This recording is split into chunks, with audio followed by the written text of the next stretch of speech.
mind if we can have your camera on, because it's going to be fairly sort of quick fire. But the title is really using innovative technology to help address unmet needs in cardiovascular prevention. Firstly, Ravi, clarify to us, there is an intrinsic link between hypertension and AF. You know, one feeds the other, doesn't it? It's not like a coincidental comorbidity that we see here. Sorry, Ravi, you're on mute. Yeah, absolutely. The two go hand in hand, and certainly when we have patients who present with lone AF, i.e., AF with no obvious cause, I absolutely routinely will screen for hypertension, because in a proportion of those patients, there is undiagnosed and underlying hypertension driving that tachyarrhythmia. Yeah, and we don't have to go through the mechanisms, but there are a variety of mechanisms where hypertension will just accelerate and drive that progression to atrial fibrillation. So I think we're both in agreement with this. This is certainly for me become my favorite bit of kit to recommend to patients at risk to try and capture their risk factors. This is Omron Complete. I mean, I've had one for over 6 months now, and I've certainly been advising many of my patients to get it. So very cleverly, now that you've established this firm link between hypertension and AF, Ravi, what do you think about having a machine that actually has a blood pressure monitor with a single lead ECG capability integrated within it? Well, to be honest, I am absolutely indebted to Omron for kind of seeing the opportunity here. I've always recommended, for me, kind of when we recommend and provide blood pressure machines to our patients, it's an Omron. When we suggest home ECG monitors, it's an AliveCore. And in this box, we've got both combined. So that is an absolutely fantastic move. It's an obvious move, and it's the leaders in the two technologies in one box. I had one of these. My dad saw it, and I don't have one anymore. He's taken it, but I still have my kind of heart rhythm monitor on my wrist, and I have my Omron Evolve trusty monitor that I use for my blood pressure recordings. I think this is clearly the direction of travel, and I think we've focused on hypertension management. Actually, we have to ask the question, how many of our hypertensive patients are actually getting breakthroughs of atrial fibrillation that we know nothing about? So I hope that there's kind of data being accumulated in real life to help us answer that question. So great piece of kit, and I suspect this is something that will become commonplace in many households. And actually, the benefits for the patient are tremendous, because you're actually not taking up extra time. This can be done at the time of actually having your blood pressure taken. We've already reinforced the virtues of taking your blood pressure at home on numerous occasions to get an accurate assessment of that. Every time the blood pressure is taken, the patient can also record their sort of portable ECG trace. And just a reminder that not just blood pressure, not just lipids, but atrial fibrillation is a key component of our national cardiovascular ambition. It should be integrated into every cardiovascular strategy to look at ways of continually trying to hunt for AF. And it's a very fertile hunting ground if you look at AF in patients with hypertension. And also, obviously, there's no point identifying the AF unless you ensure speedy anticoagulation. And Ravi, this is very, very worrying data for me. I mean, is it honestly true that the lifetime risk of AF is now in the region, thought to be in the region of 1 in 3? I mean, this is almost, has to be a primary care managed condition. Yeah, there's no way secondary care can cope with anything like this. This is an epidemic of arrhythmia with aging population, with Western lifestyles. We're going to see more and more of this. So we need to get attuned, and we need to empower patients. It's not just us. Patients need to be empowered, educated about the importance of this potentially devastating arrhythmia, and to be signposted to the technology where they can actually pick this up themselves. Once it's picked up, work with clinicians in primary care to risk stratify them and protect them against the risk of stroke. No, absolutely. I mean, 1 in 3 patients, that it has to become routine, bread and butter general practice using innovative technology. I think it's the only solution to try and address this diagnostic sort of unmet need.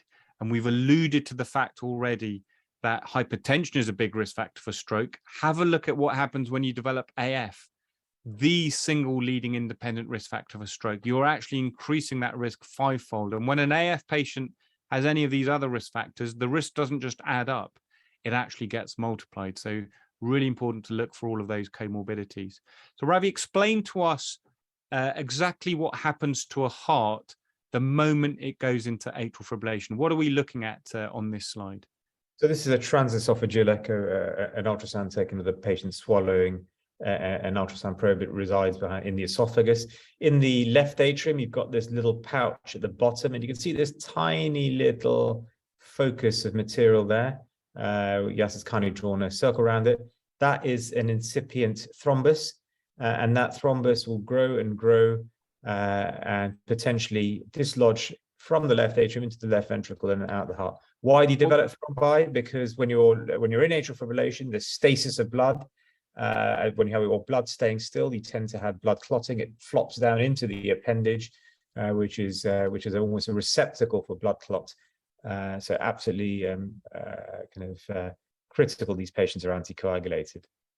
Ravi, remind us, how quickly do these clots develop? I mean, how long, for instance, if someone's just gone into AF, what's your window of opportunity to cardivert this patient without anticoagulation? So the guidelines are that you're probably okay to anticoagulate within 48 hours. So you've got a couple of days. I personally am far more conservative. If it's been more than 24 hours, I tend to want to get evidence with a transesophageal echo that there's no clot. There is certainly data to show that you're more likely to get a stroke during cardioversion between 24 and 48 hours than you are between 0 and 24 hours, suggesting that there is already increased clot burden after 20 hours. I mean, that's incredibly quick. So we've got to diagnose these patients in a timely fashion, because as you said, Ravi, within a few weeks these clots will grow and grow and grow, and that's a whopping great left atrial appendage clot. To give you a sense of scale, the distance between these two blue dots on the left here, 1 centimeter. So Ravi, someone's asked, why can't you use aspirin to treat this? Aspirin's good at breaking up clots, isn't it? Why can't you use aspirin? Aspirin's a great antiplatelet. This is not a platelet-rich clot. This is a thrombin-rich clot. So it's like it's like asking the question, why don't you use aspirin to treat a DVT? Because it just won't work.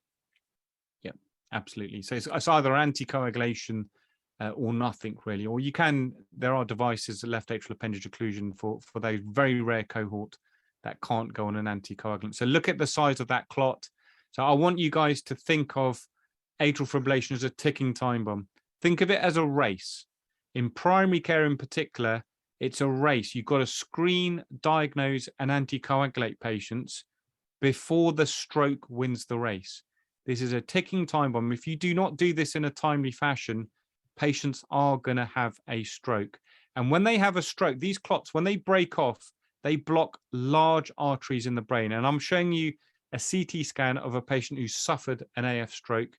You do not have to be a radiologist to realize that is going to be a life-changing cardiovascular event. They have large territory, middle cerebral artery. Look at the midline shift due to the swelling. And these patients have devastating outcomes, much higher mortality, morbidity, and disability than non-AF strokes. So really well worth preventing, probably the most catastrophic of all cardiovascular events. Sadly, we've got very good evidence that stroke is winning that race 50% of the time. If you look at AF-related strokes, 50% of them occur in patients who were previously undiagnosed. So this is a slide that really reinforces the importance of adopting innovative technology and let's try and get these diagnoses made before that stroke presentation.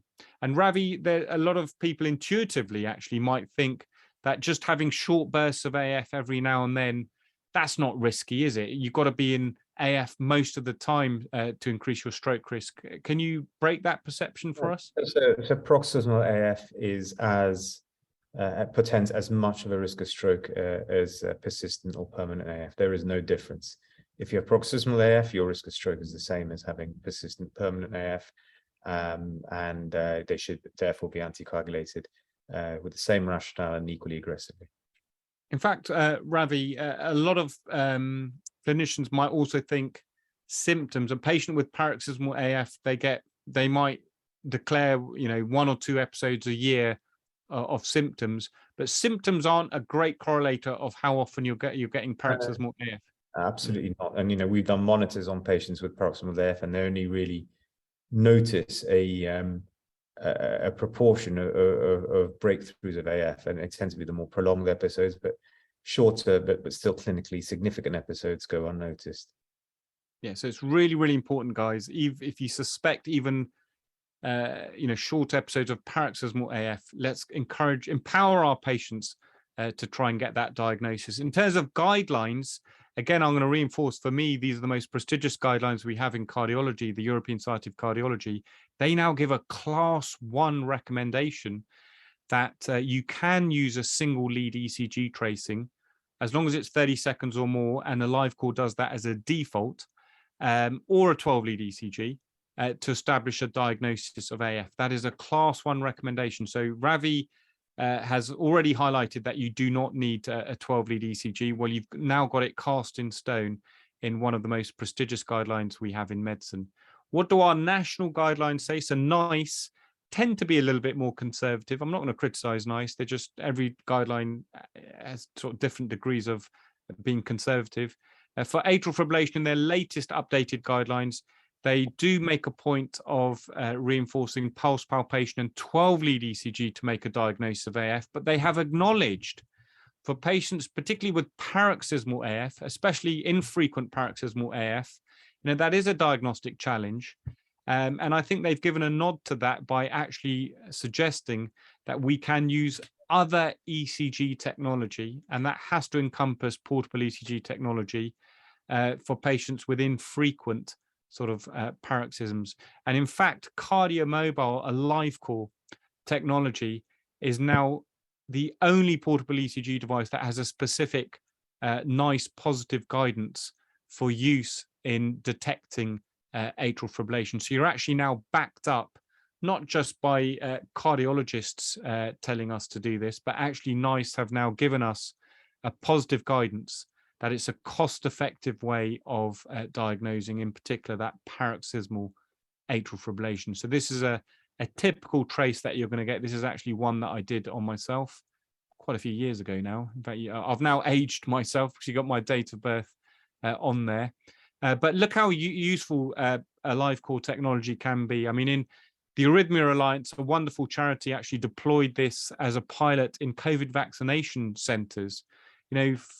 Patients waiting 15 minutes after their COVID vaccine, particularly the high-risk elderly cohort, and they got an incredible diagnostic yield of detecting AF just in one afternoon of COVID vaccine clinics. So I guess what this is to give you guys some food for thought. You've got the technology available. Why don't you look at your sort of local pathways and see how you can weave in this technology to make every contact count that much more. Personally, I would now replace that with an Omron Complete. So I've also got the blood pressure, might as well get a blood pressure reading at the same time as their a live call device. So, sorry, as their COVID vaccine jab. So here's the just a summary of that device. It's a lovely display. There's a link. Don't worry, you don't have to write this down. That we're going to put within the handout if you want further sort of more professional healthcare related information about this technology. Don't forget also that Omron has a free application called Omron Connect. Patients find this incredibly useful. Instead of writing down their blood pressure readings, they can get automatically uploaded into the application, and it can actually generate reports as PDFs that they can interact with you as their healthcare professional. I think it's a great innovation and really empowering patients to actually manage their own hypertension in terms of surveillance. And obviously, if they're using the Omron Complete device, it also saves the ECG trace and records that within it. So here's again a link for the Omron Academy, something that we would like to endorse. It's got some really useful CPD modules, in particular focused on ECG and hypertension that you may want to look at in your own personal time. So just, Ravi, before we sort of move on, just some final take homes on general use of innovative technology. It certainly looks as though we've got your endorsement of this, and in particular the Omron Complete. I mean, you've had use of this for some time, and you agree in its sort of accuracy and ease of use. Yeah, I mean, you've got kind of world leading providers coupled up to give you an integrated device where there's been a recognition that there are two conditions that coexist, so should be assessed together in one sitting. I mean, it's this is the first, and I think when the app is actually the main reason I personally use an Omron. I think that ecosystem, the ability that you can have of averaging your blood pressure is the reason we recommend Omron to all our patients, because when we get readings, they send us a screenshot similar to what we see here on the right, and then we can obviously modify the therapy accordingly. Fantastic. Ravi, we're actually somehow managed to catch up on time. I'm actually just going to end with a case and then a final wrap up. But it was an absolute pleasure to have you here. You're free to stay if you want to, or we can release you to get on with your normal Saturday activities. But I just wanted to personally thank you for adding tremendous value to this webinar.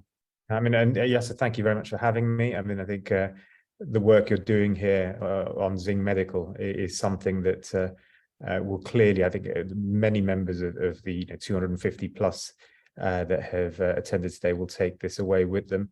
And certainly, I know the work you've done with us in secondary care and CCGs has also upskilled us in terms of cardiologists and how to interact with primary care. So I'm really grateful that you've involved me today, and I'll take your invitation to leave and start the rest of my Saturday. Thank you, and I hope the rest of the delegates, thank you for joining.